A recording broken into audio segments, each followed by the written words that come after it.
Ito mga kapilat, mayroon po tayong dalawang ASEO outlet na ilalagay. Isa dito at isa po rito. Tuturuan ko po kayo kung paano po yung tamang pag-connections ng isang outlet. Ayan, lagyan na natin po siya ng wire para i-connect natin dito.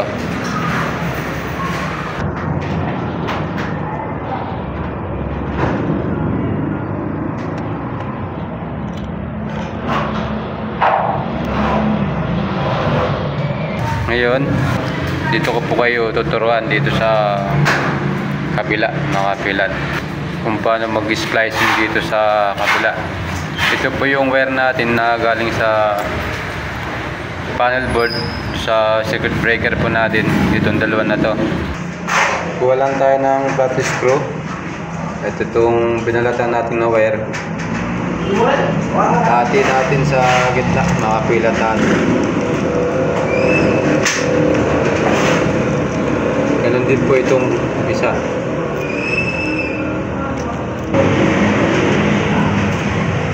Ayan. Tapos yung outlet natin ito.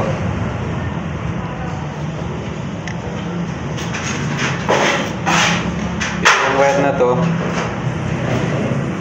ipapasok natin dito mga kapilat. Ayan. Tapos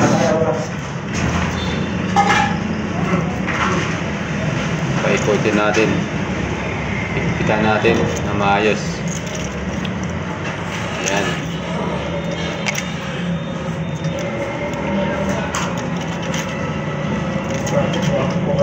Ayan. Ganyan yung tamang pag-splicing mga kapilat. Kasi yung ibang electrician mga kapilat, ang ginagawa nila dito, ganito po. Ayan, dinadirect na po nila agad.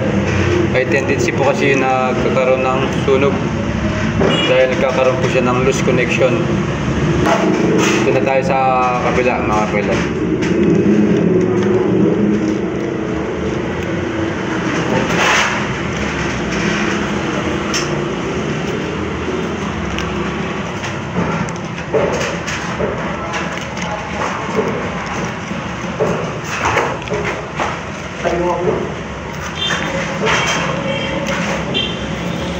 Ayan na po siya.